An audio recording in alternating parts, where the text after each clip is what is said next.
નમસ્કાર, જય હિન્દ. કેમ છો બધા? એકદમ મજામાં. મિત્રો, આજે આપણે જૂન મહિનાના અગત્યના દિવસો જોવાના છે. જૂન મહિનાની અંદર જે પરીક્ષામાં પૂછાઈ શકે એવા અગત્યના જે ઉજવાતા હોય છે અને જે પરીક્ષામાં પૂછવાય લોકોએ જોઈએ એવા દિવસો, અને સાથે થોડી બંધારણીય માહિતીઓ જોઈશું અને નરેન્દ્રભાઈ મોદીને મળેલા એવોર્ડ. આ ત્રણ મુદ્દાઓ આપણે ખાસ કરીને જોવાના છીએ. તો વધીએ આપણે આગળ. અને તમે જોઈશો ને તો સૌથી પહેલા સુપ્રીમ કોર્ટે અમુક આદેશો આપ્યા છે, જે હું તમને એક સાથે લખાવીને ટ્રાય કરું છું કે ભાઈ સુપ્રીમ કોર્ટ, આપણી જે સુપ્રીમ કોર્ટ છે, એમણે તાજેતરમાં આપણને એવું કીધું છે કે ભાઈ ફૂટપાથ પર હાલવું એ મૂળભૂત અધિકાર છે. અનુચ્છેદ 21 અને 19 એ મુજબ. એ જ પ્રમાણે એમણે એવું કીધું વિદેશ પ્રવાસે જવું એ પણ એક આપણો મૂળભૂત અધિકાર છે. ઈચ્છા મૃત્યુ એ પણ માણસનો મૂળભૂત અધિકાર છે. આ હું તમને છેલ્લા 6 મહિનાની સાથે સાથે ઘટના કહી રહ્યો છું. પણ ફૂટપાથ પર ચાલવું એ આ વર્ષે જે નિર્ણય આપવામાં આવ્યો છે તેની વાત કરી રહ્યો છું હું તમને અહીંયા. જો સૌ પ્રથમ તમારે એક યાદ રાખવું પડશે આ મુદ્દો કે ભાઈ આપણે હેડિંગ બનાવી દઈએ સુપ્રીમ કોર્ટના. મિત્રો, સુપ્રીમ કોર્ટે તાજેતરમાં આપણને શું કહ્યું? સુપ્રીમ કોર્ટે શું જણાવ્યું? સુપ્રીમ કોર્ટે આપણને જણાવ્યું મૂળભૂત અધિકાર. સાંભળજો, ફૂટપાથ પર ચાલવું એ આપણો મૂળભૂત અધિકાર છે.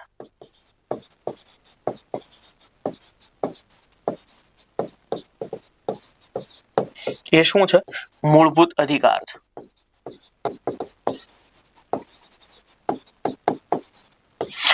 એક લાઈન ખબર પડી કે ફૂટપાથ પર ચાલવું મૂળભૂત અધિકાર છે. સાથે સાથે એ જોવાનું કયા અનુચ્છેદ મુજબ આપણને આપ્યો છે મૂળભૂત અધિકાર. કેમ કે મૂળભૂત અધિકાર એ ભારતના બંધારણના ભાગ 3 ની અંદર આવે. મૂળભૂત અધિકાર ક્યાં આવે? ભાગ 3. આ ભાગ 3 આપણને શું ફંડામેન્ટલ રાઇટ્સ એટલે કે મૂળભૂત અધિકાર દર્શાવે છે. શું દર્શાવે છે?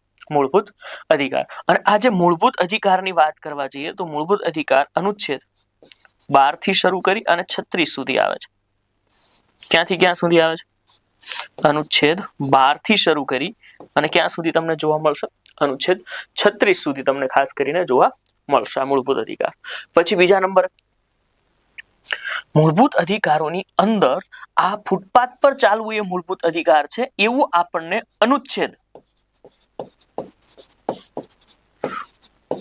19(1)D અંતર્ગત લખેલું છે. 19(1)D અંતર્ગત સમાવેશ કરવામાં આવ્યો. આ 19(1)D શું છે? હરવા ફરવાની સ્વતંત્રતા.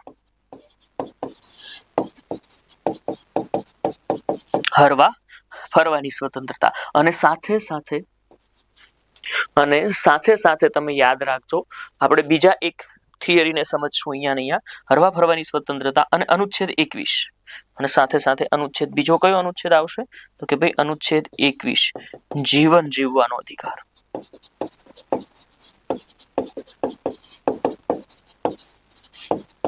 પરીક્ષામાં તમને એવું પૂછી શકે કે ફૂટપાથ પર ચાલવું એ આપણો મૂળભૂત અધિકાર છે એવું કયા અનુચ્છેદ મુજબ કહી શકાય? 19 અને 21 બંને ઓપ્શન તમારા જવાબ આવશે. 19(1)D અને 21 નંબરના અનુચ્છેદ મુજબ આ તમને માહિતી મળી જશે.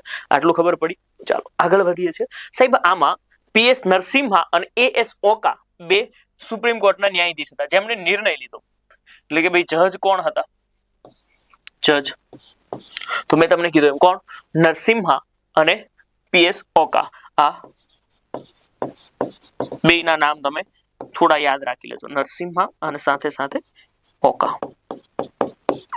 આ બે ન્યાયાધીશના નામ તમારે યાદ રાખવા પડશે. ચાલો, પહેલો મુદ્દો તમને વ્યવસ્થિત રીતે હવે સમજાઈ ગયો હશે. સાથે મારે તમને સુપ્રીમ કોર્ટે આ વર્ષે જે પણ નિર્ણયો લીધા છે એ હું તમને સમજાવવાની ટ્રાય કરું. આ મહિનાની વાત તો મેં તમને કરી જ દીધી, પણ સાથે સુપ્રીમ કોર્ટે અમુક નિર્ણય લીધા છે. જેમ કે અનુચ્છેદ 21 મુજબ, અનુચ્છેદ 21 મુજબ એક તમને બધાને ખબર છે માસિક ધર્મ વાળો એક નિર્ણય આવ્યો હતો. માસિક ધર્મ એ મૂળભૂત અધિકાર છે અનુચ્છેદ 21 મુજબ. આ જ ઉપરાંત ઈચ્છા મૃત્યુ એટલે મરવાનો અધિકાર એ પણ આપણને અનુચ્છેદ 21 માં જ આપેલો છે કે ગરિમાપૂર્ણ જીવન જીવવાનો અને સાથે ગરિમાપૂર્ણ મરવાનો પણ અધિકાર. આપણે કહીએ છેલ્લે ભાઈ મોત સારું હોવું જોઈએ. તો માસિક ધર્મ, આ સાથે ઈચ્છા મૃત્યુ તમને મળી જશે. અને ત્રીજા નંબરે તમે જોવા જશો તો વિદેશ જવાનો અધિકાર.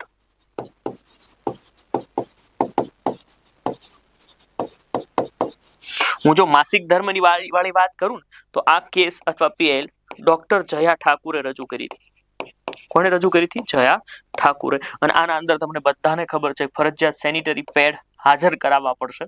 ધોરણ 6 થી 12 ની મહિલાઓ, ધોરણ 6 થી 12 ની જે દીકરીઓ છે આમના માટે સ્કૂલની અંદર અને જાહેર જગ્યા પર પણ સેનેટરી પેડ, સાબુ વગેરે આપવું પડશે. ઈચ્છા મૃત્યુ ભારતની અંદર પેસિવ ઈચ્છા મૃત્યુ આપવામાં આવ્યું છે. કેવું? પેસિવ, એટલે કે લાઈફ સપોર્ટિંગ જે ડિવાઇસ હોય ને મારી નહીં નાખવાનું, પણ જેના ઉપર જીવી રહ્યો છે ને એ વસ્તુ લઈ લેવાની. માનો કે ઓક્સિજન સિલિન્ડર છે તો એ લઈ લેવાનું. ન્યુટ્રિશન કોઈ જગ્યાએથી મળી રહ્યું છે અથવા કોઈ દવા વગેરે આપી રહ્યા છે તો એ લઈ લેવાનું. એને કહેવાય પેસિવ ઈચ્છા મૃત્યુ. એક એક્ટિવ ઈચ્છા મૃત્યુ હોય. એક્ટિવ ઈચ્છા મૃત્યુની અંદર શું હોય તો કે ભાઈ એના અંદર છે ને ઇન્જેક્શન છે, દવા છે અથવા કોઈ ઝેરી ગેસના ચેમ્બરમાં મૂકી દેવામાં આવે અને પીડા રહિત મૃત્યુ આપવામાં આવતું હોય છે. તો ભારતની અંદર તાજેતરમાં પ્રથમ ઈચ્છા મૃત્યુનો કેસ કોણ બન્યું? હરીશ રાણા. કોણ બન્યું છે? હરીશ રાણા. અને સાથે સાથે તમને બધાને ખબર હોવી જોઈએ વિદેશ જવાનો અધિકાર. શું? વિદેશ જવાનો અધિકાર. આ પણ ભારતની અંદર મૂળભૂત અધિકાર જ આપી દેવામાં આવ્યો છે. તમે વિદેશ જઈ શકો છો. માસિક ધર્મ પણ તમે ભણી ગયા છો. હવે આવશે દત્તક પુત્ર. આ સુપ્રીમ કોર્ટે એક નિર્ણય લીધો છે કે જ્યારે પહેલા એવું હતું કે ભાઈ 3 માસથી ઓછી ઉંમરનું બાળક હોય, 3 માસ જેની ઉંમર થઈ હોય, 3 માસથી જેની ઉંમર ઓછી હોય, સમજાય ને હું શું કહું છું? જેની ઉંમર 3 માસથી ઓછી હોય જે બાળકની, એ બાળકને જ્યારે દત્તક લેવામાં આવે ને ત્યારે જ માતાને મેટર્નિટી લીવ મળતી. એટલે મહિલાઓને જે રજાઓ મળે છે પોતાના પાલન પોષણ, પુત્રના પાલન પોષણ અથવા દીકરીના પાલન પોષણ માટે એ રજા. પણ હવે એવું નથી. દત્તક પુત્ર કોઈ પણ હોય સેમ બેનિફિટ મળશે જે માતાને મળે છે. જે સામાન્ય રીતે કોઈ બાળકને જન્મ આપ્યા બાદ માતાને જે લાભ મળે છે એ દત્તક પુત્ર કોઈ પણ ઉંમરનો હોય એને મળવા પાત્ર રહેશે. અને ત્યારબાદ નો ફોલ્ટ, એક નો ફોલ્ટ કમ્પન્સેશન નીતિ આવી છે. શું આવી છે? નો ફોલ્ટ કમ્પન્સેશન નીતિ.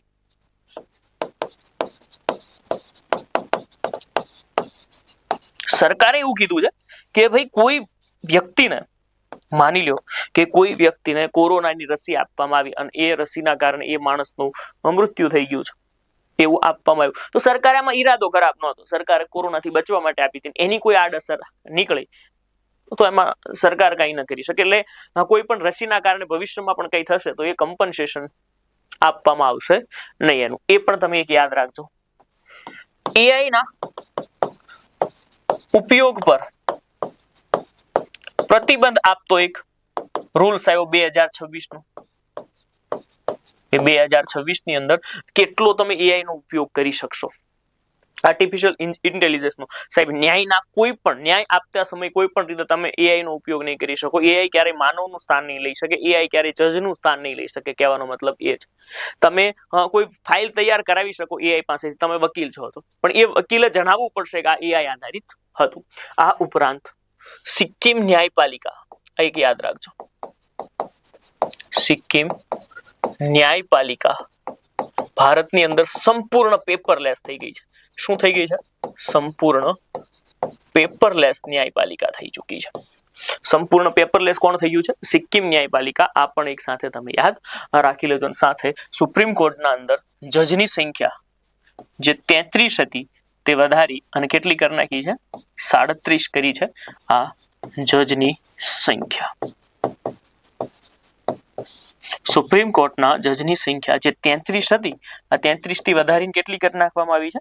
37 કરી નાખવામાં આવી છે. બાકી મેં તમને જે ભણાવ્યું છે એ બધું અહીંયા લખ્યું છે. જો માસિક ધર્મ, નો ફોલ્ટ કમ્પન્સેશન, દત્તક પુત્ર માટે મેટર્નિટી બેનિફિટ જે સેમ છે એ, અદાલતમાં એઆઈ ના ઉપયોગ, સિક્કિમ ન્યાયપાલિકાની આપણે વાત કરી નાખી. હવે આપણે આગળ જોઈશું કે ભાઈ ભારતના બંધારણની અંદર 124(1) અંતર્ગત સુપ્રીમ કોર્ટ, એક સુપ્રીમ કોર્ટ ભારતની અંદર રહેશે તેવું જણાવવામાં આવ્યું છે. સુપ્રીમ કોર્ટ ભારતની અંદર ભાગ 5 માં આવે, અનુચ્છેદ 124 થી શરૂ કરી 147 સુધી. સમજ્યા તમે? 124 થી શરૂ કરી 147 સુધી. અને ત્યારબાદ સુપ્રીમ કોર્ટનો કોઈ વ્યક્તિને જો ન્યાયાધીશ બનવું છે તો એ શું હોવો જોઈએ? તો એના માટેની અમુક કન્ડિશન છે. જો પેલી એક વસ્તુ તો કન્ફર્મ છે, ભારતનો નાગરિક હોવો જોઈએ. ભારતનો નાગરિક હોવો જોઈએ. આ એક કન્ડિશન લાગુ થયા પછી આ બધું ત્રણેય અથવામાં છે.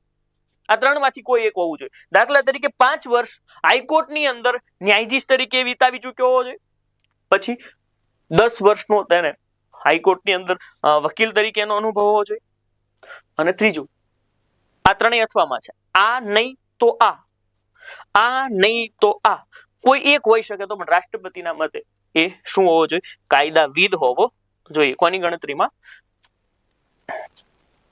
હાલ 33-34 ન્યાયાધીશોની સંખ્યા છે ને 33 થી વધારીને કેટલી કરી નાખી છે? 37 કરી નાખી છે. એ પણ તમારે યાદ રાખી લેવાનું છે.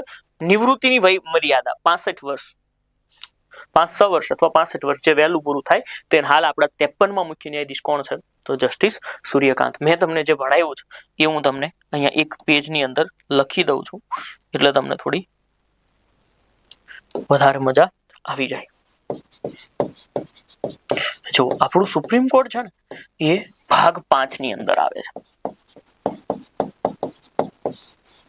ભાગ 5 ની અંદર અનુચ્છેદ 124 થી શરૂ કરી 147 સુધી અનુચ્છેદ આવે.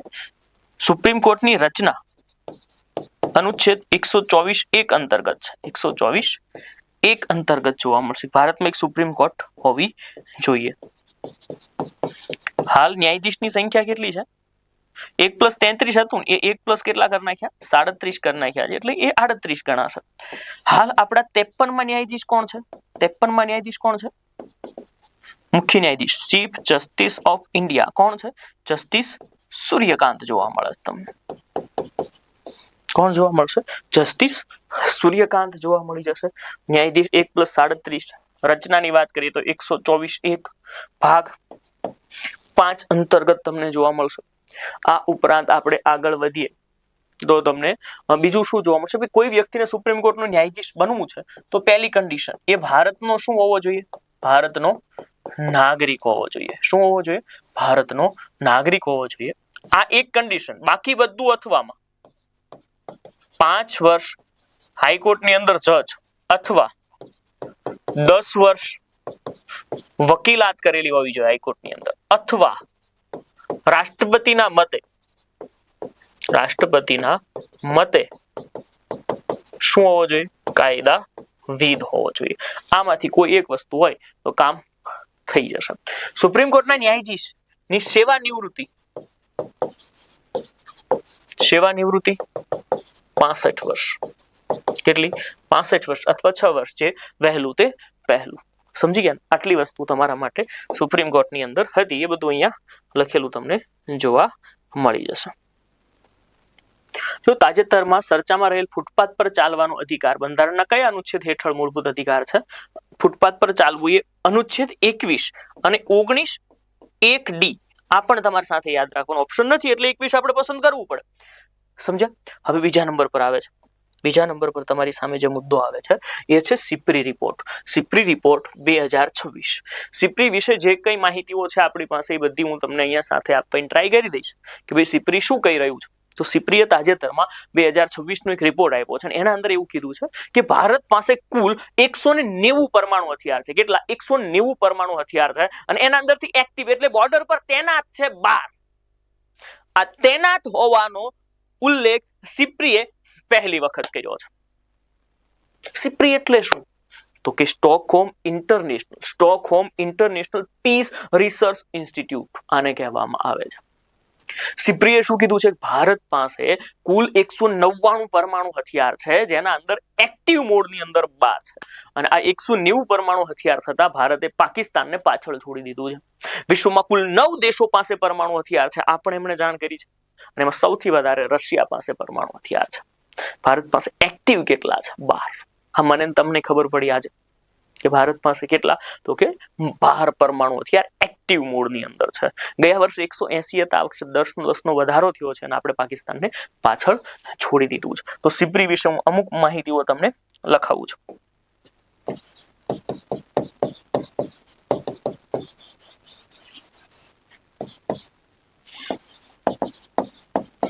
સ્ટોકહોમ ઇન્ટરનેશનલ પીસ રિસર્ચ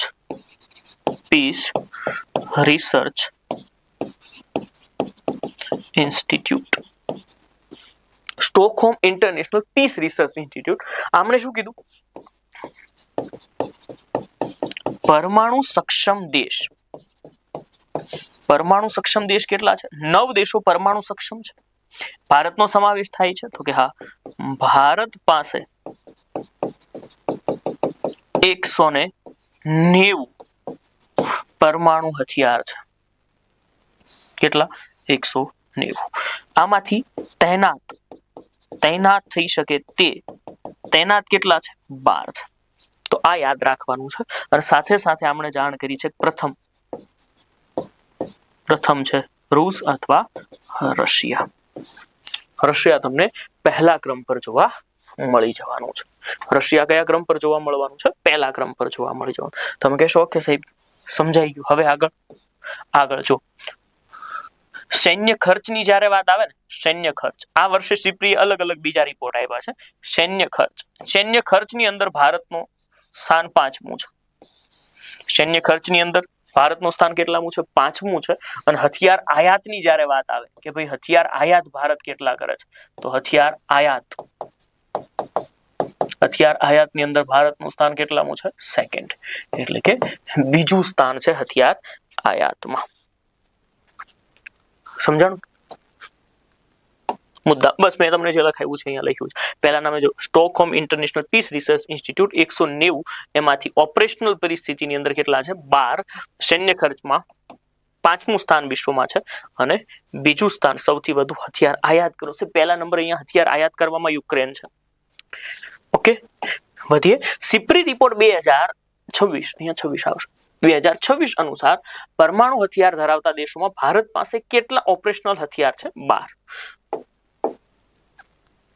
વડાપ્રધાન શ્રી નરેન્દ્રભાઈ મોદીને અમુક એવોર્ડ આપવામાં આવ્યા છે.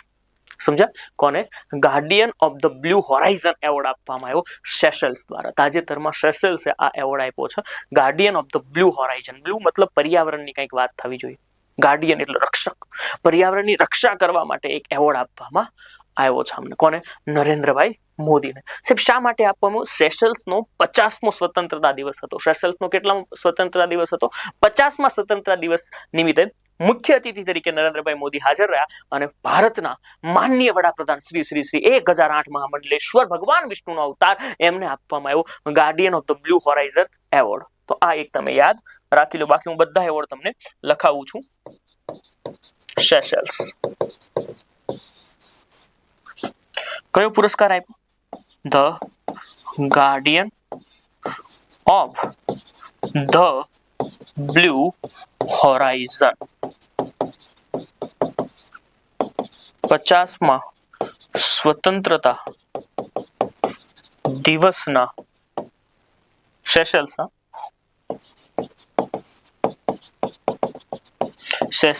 50મા સ્વતંત્રતા દિવસના મુખ્ય મહેમાન કોણ બન્યું હતું? નરેન્દ્ર મોદી સાહેબ. અને સાહેબ આ Guardian of the Blue Horizon, આ એવોર્ડ શા માટે આપવામાં આવે છે? તો Guardian of the Blue Horizon આ એવોર્ડ આપવામાં આવે છે પર્યાવરણ સંરક્ષણ માટે.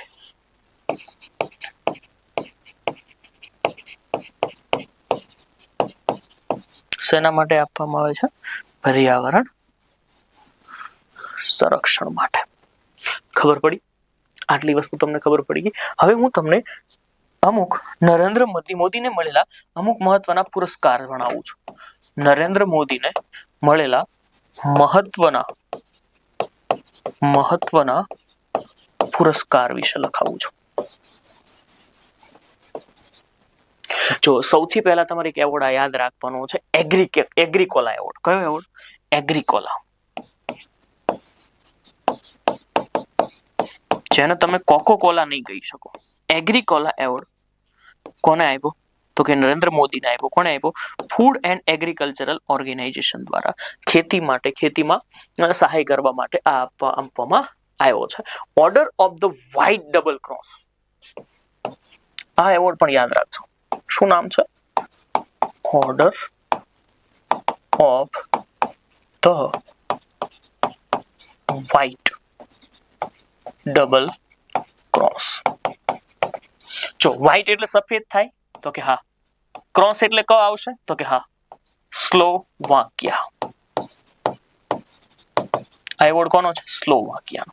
વ્હાઇટ શબ્દ આવે એટલે સ્લોવાકિયા યાદ રાખી લેવાનું છે. સમજ્યા? પછી નોર્વે આપ્યો છે the Grand Royal of Grand Award of the Royal Norwegian Award. સમજ્યા?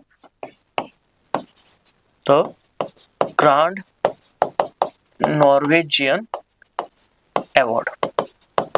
તો આના અંદર તો નોર્વે આવે છે. આ કોને આપ્યો? નોર્વે એવોર્ડ આપ્યો. આ એક યાદ રાખી લેજો. પછી તમને આવશે the Royal Award of the Polar Star. સ્વીડને આપ્યો છે. The Royal Award of the Polar. The Royal Award of the Polar Star. આ એવોર્ડ પણ તમારા માટે ખૂબ કામનો છે. The Royal Award of the Polar Star. The Royal Award of the Polar Star. આ એવોર્ડ કોણે આપ્યો છે? તો જો અહીંયા નોર્વે આવી ગયું છે, અહીંયા સ્લોવાકિયા આવી ગયું છે અને અહીંયા તમારી સામે આવશે સ્વીડન. જો તમે પોલ ઉપર પહોંચી જાવ ત્યારે તમે શું કરો? ડન કરી દો તો સ્વીડન. અહીંયા નોર્વે તો નોર્વેજિયન થઈ ગયું. White order of the white double cross Slovakia. The Grand Norwegian award એમને આપ્યો. સર્વોચ્ચ સન્માનની વાત થઈ રહી છે. હમણાં જ આ એગ્રીકોલા એવોર્ડ મળ્યો. ઇઝરાયલે આપ્યો તો આના પહેલા, મોરિશિયસે આપ્યો તો આ બધા એવોર્ડ તો છે જ, પણ આ તાજેતરના મળેલા 4-5 એવોર્ડ તમે યાદ રાખી શકો છો. બાકી પહેલા તો શું હતું કે ભાઈ 10-15 એવોર્ડ મળ્યા છે ને ત્યાં સુધી હું બધા ક્રમમાં લખાવતો હતો, પણ પછી હવે એ બંધ કરી દીધું. આટલું જે તાજેતરનું છે એ યાદ રાખી લો, કેમ કે બધું યાદ રાખવું શક્ય નથી. ન મારાથી શક્ય છે ન તમારાથી શક્ય છે. તમે જો ઓર્ડર ઓફ ધ વ્હાઇટ આવ્યું. વ્હાઇટ એટલે સફેદ. સ્લોવાકિયા થઈ ગયું. તો Grand Cross Norwegian Order of Merit Norway. Sweden Royal Order of Merit. Guardian of the Blue Horizon Seychelles આપ્યો. અને Food and Agriculture Organization Agricola Award આપ્યો છે. કૃષિ ક્ષેત્રે તેમના પ્રદાન બદલ કઈ આંતરરાષ્ટ્રીય સંસ્થા દ્વારા એગ્રીકોલા એવોર્ડ આપવામાં આવ્યો? FAO દ્વારા. કોના દ્વારા? FAO દ્વારા.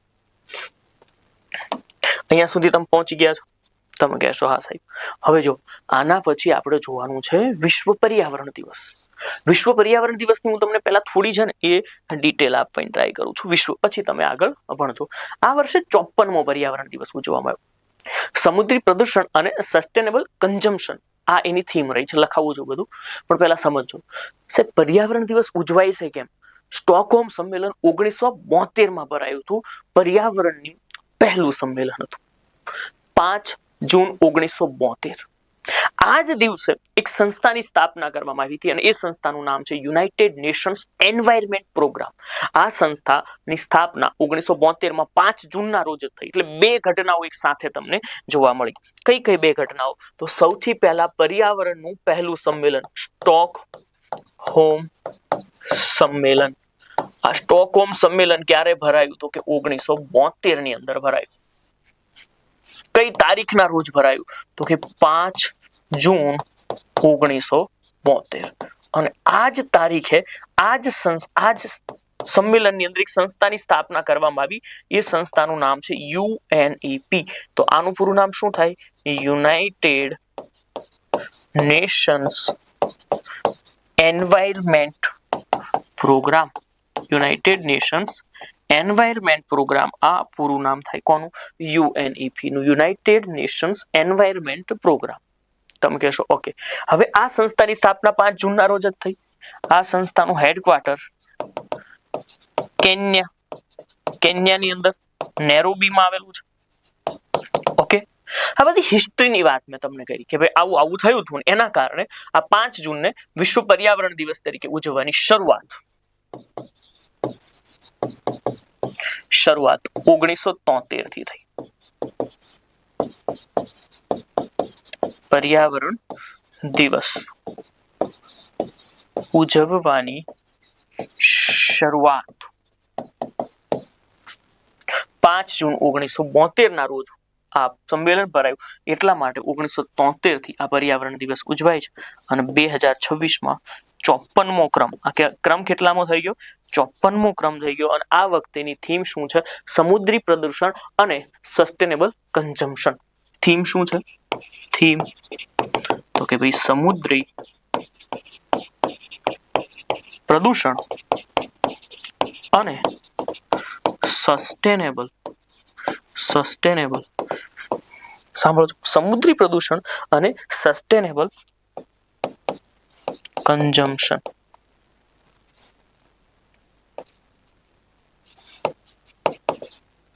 સસ્ટેનેબલ કન્ઝમ્પશન આ થીમ રહી. સમજી ગયા? યુએનઈપી દ્વારા 5 જૂન કેટલામો છે? 54મો છે. વાર્તા પૂરી થઈ ગઈ છે, બધું ભણી ગયા છે. હવે આગળ વધીએ છીએ. યુનાઇટેડ નેશન્સ એન્વાયરમેન્ટ પ્રોગ્રામનું મુખ્ય મથક ક્યાં આવેલું છે? નેરોબી, કેન્યા ખાતે. આ સંસ્થા જ ઉજવે છે. યુએનઈપી આ 5 જૂનને દર વર્ષે પર્યાવરણ દિવસ તરીકે ઉજવતી જોવા મળી જાય છે. હવે તમારી સામે આવ્યો છે યોગ દિવસ. કયો દિવસ? યોગ દિવસ. ભણી તો ગયા છે, પણ છતાં એક સાથે મને એવું થયું છે કે દિવસો ભણાવું છું તો તમારી સામે આ બધા દિવસોની વાત પણ એક વખત કરી જ લઈએ.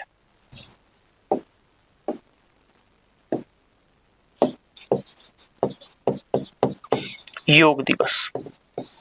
યોગ દિવસ દર વર્ષે 21 જૂનના રોજ ઉજવવામાં આવે. સાહેબ 21 જૂનના રોજ શા માટે? કારણ કે ઉત્તર ગોળાર્ધનો સૌથી મોટો અથવા લાંબો દિવસ છે. એટલા માટે આ તારીખના રોજ ઉજવવામાં આવે. સાહેબ આનો પ્રસ્તાવ 2014માં યુએન સમક્ષ પ્રસ્તાવ આ વિશ્વ યોગ દિવસ છે. 2014માં શું મૂકવામાં આવ્યું હતું? પ્રસ્તાવ મૂકવામાં આવ્યો હતો. 2014ના રોજ વિશ્વ યોગ દિવસનો પ્રસ્તાવ 2014ના રોજ મૂકવામાં આવ્યો હતો. અને આ પ્રસ્તાવને આપણે વધારે સરળતાથી સમજીએ. વિશ્વ યોગ દિવસ 2014ની રોજ શું મૂકવામાં આવ્યું હતું? પ્રસ્તાવ મૂકવામાં આવ્યો હતો. અને આ પ્રસ્તાવ સાંભળજો,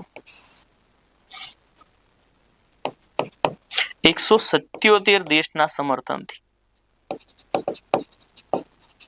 સમર્થન કેટલા દેશો આપ્યું હતું? 117 દેશોએ સમર્થન આપ્યું છું. પ્રથમ 2015માં ઉજવાય, 2026માં આ 12મો. કેટલામો? તો કે 12મો વિશ્વ યોગ દિવસ છે. આ વર્ષે હોસ્ટ કોણ છે? કલકત્તા. કોણ હોસ્ટ છે? કલકત્તા હોસ્ટ છે. અને આ વર્ષની થીમ શું છે? તો થીમ તમને જોવા મળશે વૃદ્ધાવસ્થા માટે યોગ. મેં તમને એક વાત આના પહેલા પણ કરી. યોગ ચેમ્પિયનશિપની પ્રથમ વખત ઉજવાઈ. યોગ ચેમ્પિયનશિપ પહેલી વખત રમાઈ, ઉજવાઈ, જે કયો એ ક્યાં રમાય? તો કે અમદાવાદની અંદર. ક્યાં રમાય? અમદાવાદ. હોસ્ટ હતું શુભારંભ મોદી સાહેબે કરાયો. વીર ધ લાયન્સ આ શું હતી એની? શુભંકર હતું વીર ધ લાયન્સ. અને પ્રથમ કોણ રહ્યું છે? ભારત. બીજા નંબર ઉપર જાપાન. આ યાદ તમે રાખી લેજો. જો મેં તમને જે ભણાવ્યું એ બધું અહીંયા લખેલું જોવા મળશે. 177 દેશનું સમર્થન હતું. પહેલી વખત 2015માં ઉજવાયું. આ વર્ષે હોસ્ટ કોલકાતા હતું. વગેરે વગેરે માહિતી પણ આપણે જોઈ લીધી છે. 2026 અને 12મો યોગ દિવસ. કેટલામો? 12મા યોગ દિવસની થીમ શું રાખવામાં આવી છે? તો વૃદ્ધાવસ્થા માટે યોગ. સી ઓપ્શન તમારી સામે આવશે. વિશ્વ બાળ મજૂરી દિવસ. આ પણ સારો દિવસ તમારી પરીક્ષામાં કામનો છે. વિશ્વ બાળ મજૂરી દિવસ. વિશ્વ બાળ મજૂરી દિવસ 12 જૂનના રોજ ઉજવાય. કઈ તારીખના રોજ ઉજવાય? 12 જૂનના રોજ ઉજવાય છે. વિશ્વ કોણ ઉજવે છે? International Labour Organization. ક્યારથી ઉજવે છે? 2002 થી ઉજવતું જોવા મળે છે. વિશ્વ બાળ મજૂરી દિવસ 12 જૂનના રોજ 2002 થી ઇન્ટરનેશનલ લેબર ઓર્ગેનાઇઝેશન ઉજવે છે. અને તમને ખબર હોવી જોઈએ, ખાસ કરીને તમને એ ખબર હોવી જોઈએ કે ભાઈ ભારતના બંધારણના અનુચ્છેદ 24ની અંદર 14 વર્ષ કે તેનાથી ઓછી ઉંમરના બાળકો છે એ કારખાનાની અંદર, ખાણની અંદર, એવી કોઈ પણ જગ્યાએ કે જ્યાં જીવનું જોખમ છે ત્યાં કામ કરી શકશે નહીં, એ ખબર હોવી ખૂબ જરૂરી છે. તો આ બાળ મજૂરી દિવસ ક્યારે ઉજવાય છે? 12 જૂનના રોજ. કોણ ઉજવે છે? International Labour Organization. સંસ્થા કઈ? તો કે ભાઈ આ સંસ્થાનું પૂરું નામ શું છે? તો કે International Labour Organization. International Labour Organization. વિશ્વ બાળ મજૂરી દિવસ.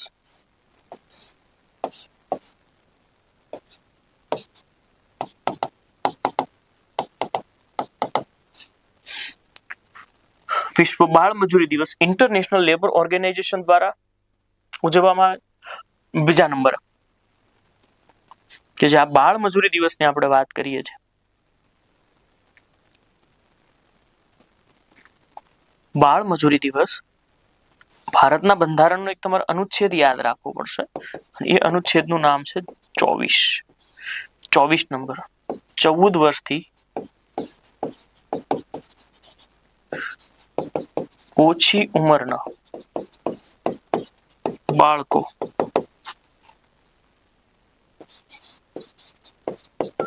ઉદ્યોગ કારખાનામાં કામે રાખી શકાશે નહીં.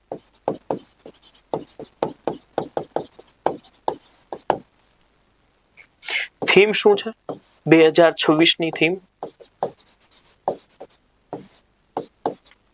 તો 2026ની થીમ તમને જોવા મળશે, ખાસ કરીને તમારે યાદ રાખવાની છે, બાળ મજૂરી વિરોધી. બાળ મજૂરી વિરોધી સપ્લાય ચેન. આ સપ્લાય ચેન છે તેને તોડવી. બાળ મજૂરી વિરોધી જે સપ્લાય ચેન છે આ સપ્લાય ચેનને તોડવી એવી થીમ તમને જોવા મળી જશે. 12 જૂનના રોજ ઉજવાય છે 2002 અને 2026ની થીમ બાળ મજૂરી મુક્ત સપ્લાય ચેન. તો આ તમે જોઈ લીધું. હવે જોઈએ પ્રશ્ન શું છે. પ્રશ્ન જોતા પહેલા તમારી સામે આવે છે બ્રહ્માસ્ત્ર અગેન કોર્સ. આજે મારો કોર્સ છે બ્રહ્માસ્ત્ર અગેન. આ કોર્સની મિત્રો કિંમત માત્ર ₹699 છે. માત્ર કેટલી છે? 699 આ કોર્સની કિંમત છે. અને આ કોર્સની વાત કરવા જઈએ ₹699 આ કિંમતનો કોર્સ આગળ 1 વર્ષની વેલિડિટી સાથે મળશે. કેટલા? 1 વર્ષ. આના અંદર શું આવશે? તો સંપૂર્ણ જીએસ આવી જશે. ઇતિહાસ આવશે, બંધારણ આવશે, ભૂગોળ આવશે, વારસો આવશે, વિજ્ઞાન આવશે, પર્યાવરણ આવશે, પંચાયતી રાજ આવશે, ઇકોનોમી આવશે. બધા જ વિષય તમને એક જ સાથે ₹699 1 વર્ષની વેલિડિટી સાથે મળી જવાના છે. કેટલા? 1 વર્ષની વેલિડિટી સાથે મળી જવાના છે. તો વિશ્વ બાળ મજૂરી વિરોધી દિવસ 2026ની થીમ શું છે? 2026ની થીમ બાળ મજૂરી મુક્ત સપ્લાય છે. હવે આવે છે આગળ national statistic day. National statistic day આ ક્યારે ઉજવવામાં આવે છે? નેશનલ સ્ટેટિસ્ટિક દિવસ અથવા ડે. નેશનલ સ્ટેટિસ્ટિક દિવસ આ ક્યારે ઉજવવામાં આવે છે? 29મી જૂનના રોજ ઉજવાય. કઈ તારીખના રોજ ઉજવાય? 29 જૂન. સાહેબ કોની યાદમાં ઉજવાય? પીસી મહાલોનોબિસ. પીસી મહાલોનોબિસ. સાહેબ આ પીસી મહાલોનોબિસે શું કરેલું છે? તો ભારતની અંદર બીજી પંચવર્ષીય યોજના, યાદ રાખવાનો મુદ્દો, બીજી પંચવર્ષીય યોજના જેનો સમયગાળો હતો 1956 થી શરૂ કરી 61 સુધીનો. પહેલીનો 51 થી 56, બીજીનો 56 થી 61. સમજ્યા? ડેટા ડ્રીવન થિયરી પણ આમના દ્વારા આપવામાં આવી છે, જે તે સમયે નીતિ નિર્ધારણ કરતી અને ભારતની સ્ટેટિસ્ટિક ડિપાર્ટમેન્ટની, ભારતમાં સ્ટેટિસ્ટિક ડિપાર્ટમેન્ટની સ્થાપના પણ પીસી મહાલોનોબિસે કરેલી છે. અને ઉજવણીની શરૂઆત ખાસ ઉજવણી ભારત સરકારે 2007 થી શરૂ કરી નેશનલ સ્ટેટિસ્ટિક દિવસની. તમે અહીંયા જોઈ શકો છો પીસી મહાલોનોબિસની યાદમાં બીજી પંચવર્ષીય યોજના આપી છે. આ દિવસની નિર્ધારણમાં ડેટા ડ્રીવન અભિગમનું મહત્વ દર્શાવે છે. તૈયાર કરવામાં આવેલ મોડલ પંચવર્ષીય યોજના અમલમાં આવી હતી. બીજી પંચવર્ષીય યોજના પીસી મહાલોનોબિસની કેટલામી? બીજી પંચવર્ષીય યોજના હતી. ત્યારબાદ આવે છે વિશ્વ દૂધ દિવસ. તો આખા વિશ્વની અંદર હવે આપણે યાદ રાખવું પડશે, આખા વિશ્વની અંદર દૂધ ઉત્પાદનમાં ભારત પ્રથમ ક્રમે છે. ડોક્ટર વર્ગીસ કુરિયર દ્વારા શરૂ કરવામાં આવેલ શ્વેત ક્રાંતિ પણ તમને ખબર હોવી જોઈએ. તો આ આપણે જોઈએ. સાથે સાથે અમુક માહિતીઓ હું તમને અહીંયા આપી દઉં છું કે ભાઈ વિશ્વ દૂધ દિવસ.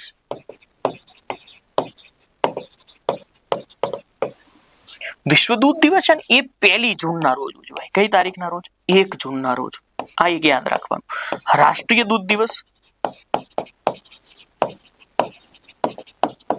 રાષ્ટ્રીય દૂધ દિવસ એ 26 નવેમ્બરના રોજ ઉજવાય. કઈ તારીખના રોજ? 26 નવેમ્બરના રોજ રાષ્ટ્રીય દૂધ દિવસ. સાહેબ રાષ્ટ્રીય દૂધ દિવસ કોની યાદમાં ઉજવાય? મને કહો. રાષ્ટ્રીય દૂધ દિવસ એ તમને બધાને ખબર છે શ્વેત ક્રાંતિના જનક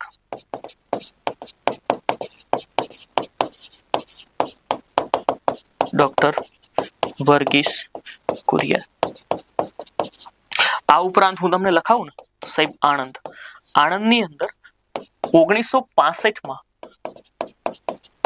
લાલ બહાદુર શાસ્ત્રીએ એનડીડીબી, એનડીડીબી એટલે શું? તો કે national dairy development board, NDDB ની સ્થાપના કરી. આણંદની અંદર જ અમૂલ આવેલું છે. શું આવેલું છે? અમૂલ આવેલું છે. અમૂલ એટલે શું? જેનું મોલ ન કરી શકાય છે. આણંદ મિલ્ક યુનિયન લિમિટેડ, આ પણ આણંદની અંદર આવેલું છે. અને આની સ્થાપનાની અંદર તમને બધાને ખબર છે ડોક્ટર ત્રિભુવન દાસ પટેલ અને વર્ગીસ કુરિયનનો ફાળો છે.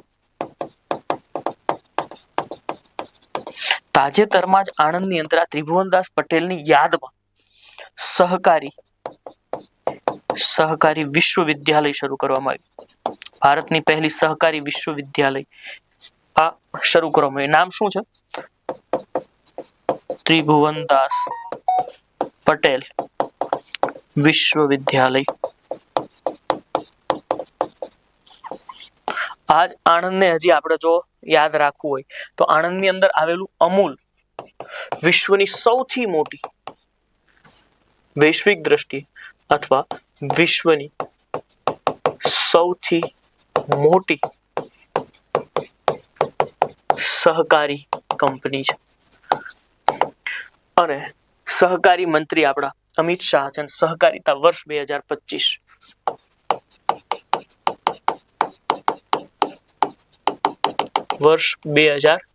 આખું વર્ષ સહકારિતા વર્ષ ઉજવાયું. અને મંત્રીની વાત કરવા જઈએ તો અમિત શાહ એ સહકારી શું છે? સહકારિતા મંત્રાલય કોણ સંભાળી રહ્યું છે? મંત્રાલય સંભાળી રહ્યા છે અમિત શાહ. 26 નવેમ્બરના રોજ શું ઉજવવામાં આવે છે? દૂધ દિવસ ઉજવવામાં આવે છે. સાહેબ આ વિશ્વ દૂધ દિવસની આપણે વાત કરતા હતા. આપણી વાત શું હતી? વિશ્વ દૂધ દિવસ. સેલિબ્રેટિંગ, આની થીમ સેલિબ્રેટિંગ વુમન ફાર્મર. આ થીમ હતી celebrating woman farmer. Celebrating woman farmer આ થીમ હતી સાહેબ. ત્યારબાદ સાથે સાથે જ આપ્યું છે આપણને 14 જૂન. 14 જૂનના રોજ કાર્લ લેન્ડસ્ટીનરની યાદમાં એક દિવસ ઉજવાય છે અને એ છે વિશ્વ રક્તદાતા દિવસ. રક્તદાતા દિવસ આ પણ પૂછાવા જેવો દિવસ જ છે. વિશ્વ રક્તદાતા દિવસ 14 જૂનના રોજ ઉજવાય. ક્યારે ઉજવાય? 14 જૂનના રોજ. સાહેબ કાર્લ લેન્ડસ્ટીનર, શું? કાર્લ લેન્ડસ્ટીનરના યાદમાં ઉજવાય છે.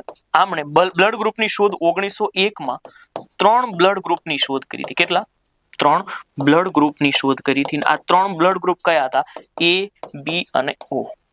આ બદલ 1930માં તેમણે જીવ વિજ્ઞાન તથા તબીબી શાસ્ત્રનો કયો પુરસ્કાર મળ્યો? નોબેલ પુરસ્કાર. અને 1940ની અંદર કયા વર્ષે? છેક 1940ની અંદર એમણે અને એમના એક સહાયક એન્ડરસન કરીને એક વ્યક્તિ હતા, એમની સહાયતાથી એમણે આરએસ ફેક્ટરની શોધ કરી. શેની શોધ કરી? આરએસ ફેક્ટરની શોધ કરી.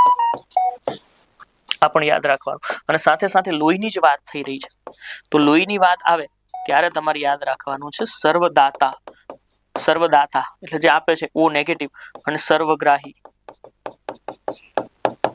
એ બી પોઝિટિવ હોય છે. લોહીની પીએચ